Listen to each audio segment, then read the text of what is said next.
তো নমস্কার বন্ধুরা, আবারও চলে আসলাম নতুন একটি ওয়েদার আপডেট নিয়ে। এই মুহূর্তে আবহাওয়ার সবথেকে গুরুত্বপূর্ণ আপডেট। ইতিমধ্যে কিন্তু বন্ধুরা আমরা দেখতে পাচ্ছি একটা ভয়ানক বৃষ্টি আসতে চলেছে উত্তরবঙ্গ, দক্ষিণবঙ্গ সহ বাংলাদেশের একাধিক জেলায়। তো এই যে বৃষ্টির প্রভাব, এই বৃষ্টিটা কতদিন থাকবে, কোথায় কোথায় কতটা পরিমাণে বৃষ্টি হওয়ার সম্ভাবনা থাকছে, বিস্তারিত কিছু জানাবো এই ভিডিওর মাধ্যমে। অবশ্যই ভিডিওটিকে সম্পূর্ণ দেখে যাবেন এবং আপনি কোন জেলা থেকে দেখছেন ভিডিওটি অবশ্যই কমেন্ট সেকশানে জানাবেন।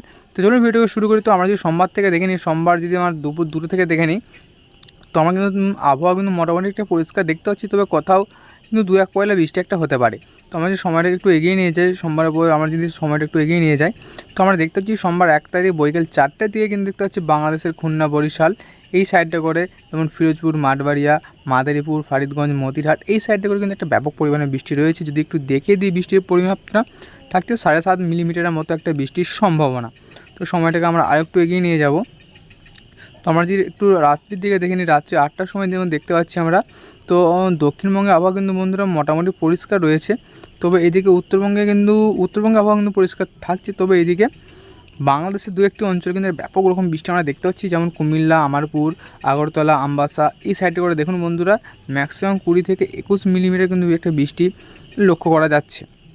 তার সঙ্গে কিন্তু বাংলাদেশের একাধিক জেলায় থাকছে একটা ভারী বৃষ্টির সম্ভাবনা। তবে এদিকে কিন্তু আমরা দেখতে পাচ্ছি কিন্তু দুই বাংলার আবহাওয়া কিন্তু পরিষ্কার। রাত্রি 8টার দিকে সোমবার 1 তারিখ যদি সময়টাকে আরেকটু এগিয়ে নিয়ে যাই, তো দেখুন বন্ধুরা রাত্রি 10টা থেকে কিন্তু দেখতে পাচ্ছি আমরা এই যে বৃষ্টির প্রভাব, এটি কিন্তু দক্ষিণবঙ্গে কিন্তু প্রভাব দেখতে পাচ্ছি একটা। তবে উত্তরবঙ্গে কিন্তু আপাতত নেই। তো দক্ষিণবঙ্গে কোথায় কতটা পরিমাণে বৃষ্টি হবে সেটাও একটু দেখিয়ে দেবো। তো দেখুন এদিকে যদি আমরা নিচের দিকে দেখে নিই, নামখানা, এদিকে থাকছে হলদিয়া, জয়নগর, গোসাবা, এগুলো কিন্তু ততটা বৃষ্টি নেই। তবে দেখুন তমলুক, বারুইপুর, উলুবেড়িয়া, কলাঘাট, বালিচক, খড়গপুর, ঝাড়গ্রাম, এই যে গোয়ালতোড়, চন্দ্রকোনা, আরামবাগ, খড়গপুর, কলকাতা, হাওড়া, হুগলি, এদিকে হচ্ছে চন্দননগর, হাবড়া, চাকদাহা, বনগাঁ, পান্ডুয়া, বর্ধমান, কতুলপুর, বিষ্ণুপুর, এদিকে থাকছে বাঁকুড়া, খাতড়া, সোনামুখী, দুর্গাপুর, গোসকারা, কৃষ্ণনগর, কাটুয়া, বোলপুর, আসানসোল, চিত্তরঞ্জন, সিউড়ি, বেলডাঙ্গা। তো এইগুলো বন্ধুরা এগুলো কিন্তু ব্যাপক রকম একটা বৃষ্টি দেখতে পাচ্ছি। তার সঙ্গে থাকছে বহরমপুর, আজিমগঞ্জ, দুমকা, করিমপুর, এগুলো কিন্তু ব্যাপক রকম একটা বৃষ্টি থাকছে। তবে সব থেকে যদি আমরা ভয়ানক বৃষ্টিটা দেখে নিই বন্ধুরা, থাকছে বিষ্ণুপুর, কতুলপুর এবং আরামবাগ এর মধ্যবর্তী অঞ্চলে কিন্তু বৃষ্টিটা সবথেকে বেশি হবে। তো তার তুলনায় কিন্তু এই অঞ্চলগুলিতে বৃষ্টিটা একটু কম হতে পারে। তো সময়টা যদি আমরা আরেকটু এগিয়ে নিয়ে যাই, তো দেখে নেবো এই বৃষ্টিটা কতক্ষণ পর্যন্ত চলতে পারে। তো আমরা রাত্রি 1টার সময় যদি দেখি, তো রাত্রি 1টার সময় দেখতে পাচ্ছি বন্ধুরা এই যে বৃষ্টির প্রভাব এটা কিন্তু আরও বেড়ে গেছে। তবে এটা বাংলাদেশের ওপর রয়েছে, তার সঙ্গে কিন্তু উত্তরবঙ্গের 2-1টি অঞ্চলে কিন্তু এর প্রভাব দেখতে পাচ্ছি আমরা। তো চলুন একটু দেখিয়ে দিই, আমরা একটু দক্ষিণবঙ্গের প্রথম দেখে দেবো দক্ষিণবঙ্গের কোথায় কোথায় ভারী বৃষ্টিটা রয়েছে এই মুহূর্তে। আমরা দেখতে পাচ্ছি এদিকে হচ্ছে জয়নগর, বারুইপুর, তমলুক, কোলাঘাট, তার সঙ্গে উলুবেড়িয়া, কলকাতা, হাওড়া, হুগলি, এদিকে হচ্ছে খারদাহা, চন্দননগর, হাবড়া, তার সঙ্গে বনগাঁ, চাকদাহা, পান্ডুয়া। তো এই অঞ্চলটি দেখুন, এই অঞ্চলটিতে ম্যাক্সিমাম কিন্তু 21 থেকে 22 মিলিমিটারের মতো একটা বৃষ্টির সম্ভাবনা রয়েছে। তাছাড়া কিন্তু বাদবাকি যেমন থাকছে আরামবাগ, কতুলপুর, বিষ্ণুপুর, এদিকে চন্দ্রকোনা, তার সঙ্গে বর্ধমান, সোনামুখী, এদিকে থাকছে গোসকারা, দুর্গাপুর, বোলপুর, কাটুয়া, কৃষ্ণনগর, তার সঙ্গে থাকছে সিউড়ি, বেলদা আছে, বহরমপুর, রামপুরহাট, আজিমগঞ্জ, দুমকা, হচ্ছে জাঙ্গিপুর, আমারপাড়া এই অঞ্চলগুলিতে কিন্তু বন্ধুরা ব্যাপক রকম বৃষ্টি কিন্তু আমরা দেখতে পাচ্ছি। তার সঙ্গে যদি বাংলাদেশটা দেখে নিই, বাংলাদেশের কিন্তু প্রত্যেকটি অঞ্চলে কিন্তু ব্যাপক রকম বৃষ্টি রয়েছে, প্রচুর পরিমাণে একটা বৃষ্টির সম্ভাবনা এই মুহূর্তে কিন্তু আমরা লক্ষ্য করতে পারছি।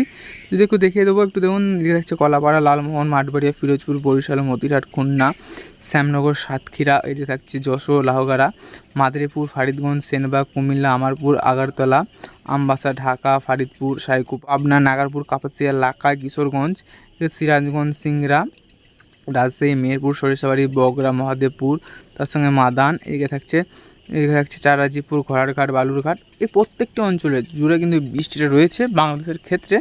যদি উত্তরবঙ্গটা একটু দেখিয়ে দিই, উত্তরবঙ্গে থাকছে ধুবড়িতে থাকছে একটা বৃষ্টির সম্ভাবনা, তার সঙ্গে হচ্ছে গোয়ালপাড়াতে থাকছে বৃষ্টির সম্ভাবনা।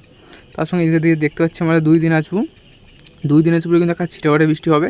তার সঙ্গে কিন্তু মালদাতে কিন্তু একটু বৃষ্টি একটু ভারী রকম হওয়ার সম্ভাবনা থাকছে। তো সময়টা একটু এগিয়ে নিয়ে যাবো মঙ্গলবার পর আমরা রাত্রি 2টোর সময় দেখি, 2টোর সময় কিন্তু দেখতে পাচ্ছি আমরা কিন্তু এই একই বৃষ্টি কিন্তু বজায় থাকছে বাংলার ওপর। এবং যদি আমরা 3টের সময় যদি দেখে নিই বন্ধুরা, 3টের সময় কিন্তু আমরা দেখতে পাচ্ছি বৃষ্টিটা কিন্তু একইভাবে বজায় থাকছে। রাত্রি 1টা থেকে কিন্তু এই বৃষ্টিটা আরম্ভ হয়েছে, মানে ভারী বৃষ্টি হবে। এবং আমরা যদি ভোর রাত 4টের সময় দেখি, তো তখন কিন্তু দেখতে পাচ্ছি বৃষ্টিটা কিন্তু একটু পরিমাপ কমবে কোথাও কোথাও, আবার কোথাও কোথাও বৃষ্টি কিন্তু বাড়বে। সময়টা যদি আমরা আরেকটু এগিয়ে নিয়ে যাই, তো তারপরে দেখছি ভোর 6টা পর্যন্ত দেখছি কিন্তু বৃষ্টি কিন্তু একইভাবে থাকছে। সময়টা আরেকটু এগিয়ে নিয়ে হচ্ছে সকাল 7টা, মঙ্গলবার সকাল 7টা। তো দক্ষিণবঙ্গের বৃষ্টি কিন্তু বজায় থাকছে ব্যাপক রকমভাবে, যেমন আরামবাগ, চন্দননগর, হাবড়া, খাড়দা, কলকাতা এই অঞ্চলটিগুলো কিন্তু বৃষ্টি বেশি হবে। তার সঙ্গে বর্ধমান, হচ্ছে মেমারি এই অঞ্চলটাগুলো কিন্তু বৃষ্টি কিন্তু বন্ধুরা একটা সবথেকে বেশি হবে। এবং এইদিকে যদি দেখে দিই বাংলাদেশের এই সাইডটা করে দেখুন, এখানে বৃষ্টিটা কিন্তু একটা ব্যাপক রকম থাকবে। ম্যাক্সিমাম কোথাও কোথাও 50 মিলিমিটার মতো কিন্তু বৃষ্টিটা কিন্তু পৌঁছে যাওয়ার সম্ভাবনা থাকছে। দেখিয়ে দেবো বৃষ্টির কথাই বেশি হবে। দেখিয়ে দিই, দেখুন এদিকে শ্যামনগর এবং হচ্ছে মাঠবাড়ি এর মধ্যবর্তী অঞ্চলে কিন্তু বৃষ্টিটা সবথেকে বেশি হবে। তাছাড়া বাংলাদেশের 2-1টি অঞ্চলে বা প্রত্যেকটি অঞ্চলে কিন্তু 2-1 পয়লা করে বৃষ্টিটা থাকবে। এবং সময়টা যদি আমরা আরেকটু এগিয়ে নিয়ে যাই 9টা, 10টা, তো 10টার পর থেকে আমরা দেখতে পাচ্ছি কিন্তু এই যে বৃষ্টির প্রভাব অনেকটাই কমে যাবে এবং হালকা একটা ঝিরিঝিরি বৃষ্টি পড়বে। এবং সময়টা যদি আরেকটু এগিয়ে নিয়ে যাই তো দেখতে পাচ্ছি আমরা দুপুর 1টার সময় কিন্তু এই দিকের প্রভাব কেটে যাচ্ছে। তবে জামশেদপুর, ধানবাদ, রাঁচি এইগুলো হচ্ছে মেদিনীনগর এই সাইডে করে কিন্তু বৃষ্টিটা একটু বাড়বে। সময়টা আরেকটু এগিয়ে নিয়ে যাই, আমরা দেখতে পাচ্ছি বন্ধুরা এই বৃষ্টির প্রভাব দেখবো কখন কমে। তো আমরা দেখতে পাচ্ছি বৈকাল 4টে দিকে কিন্তু দক্ষিণবঙ্গে আবহাওয়া কিন্তু মোটামুটি পরিষ্কার হয়ে যাচ্ছে। দক্ষিণবঙ্গ তার সঙ্গে বাংলাদেশ আবহাওয়া পরিষ্কার হয়ে যাবে। তবে উত্তরবঙ্গে মালদা সাইডে কিন্তু বৃষ্টিটা দেখতে পাচ্ছি আমরা একটু হালকা রকমভাবে একটু বেশি রকম হবে। তার সঙ্গে ঠাকুরগাঁও, পাঞ্চাগড়, কিষানগঞ্জ এই অঞ্চলগুলিতে কিন্তু দেখুন 2 দিনাজপুর এগুলো কিন্তু বৃষ্টিটা একটু বজায় থাকবে। এবং সময়টা যদি আরেকটু এগিয়ে নিয়ে যাই দেখুন বন্ধুরা, আমরা দেখতে পাচ্ছি মঙ্গলবার 2 তারিখ সন্ধ্যে 7টার পর থেকে কিন্তু আবহাওয়া একবারে পরিষ্কার হয়ে যাবে দক্ষিণবঙ্গ, উত্তরবঙ্গ বা বাংলাদেশের ক্ষেত্রে। তবে জামশেদপুর, ধানবাদ, রাঁচি এই অঞ্চলগুলিতে কিন্তু বৃষ্টিটা একটু হালকা রকম হতে পারে। তো সময়টা যদি আমরা আরেকটু এগিয়ে নিয়ে যাই তো তারপরে দেখতে পাচ্ছি কিন্তু আর তেমন কোনো বৃষ্টির প্রভাব আমরা দেখতে পাচ্ছি না। সময়টা আরেকটু এগিয়ে নিয়ে যাব তো দেখতে পাচ্ছি বন্ধু তারপরে কিন্তু আর কোনো রকম বৃষ্টির প্রভাব নেই। তবে বুধবার সকাল 5টার দিকে এদিকে দেখুন খড়গপুর, কোলাঘাট, চাকুলিয়া এই সাইডে করে কিন্তু একটা হালকা রকম বৃষ্টি হবে। তার সঙ্গে আরামবাগের সাইডটা করে কিন্তু একটা ছিটেফোঁটা বৃষ্টি হওয়ার সম্ভাবনা থাকছে। তো সময়টাকে আরেকটু এগিয়ে নিয়ে যাবো, দেখে নেবো পরবর্তী সময় কী হয়। তো দেখতে পাচ্ছি বন্ধুরা এই বৃষ্টি কিন্তু খড়গপুরের সাইডে করে কিন্তু বজায় থাকছে। তাছাড়া কিন্তু আর তেমন কোথাও বৃষ্টি কিন্তু দেখতে পারছি না।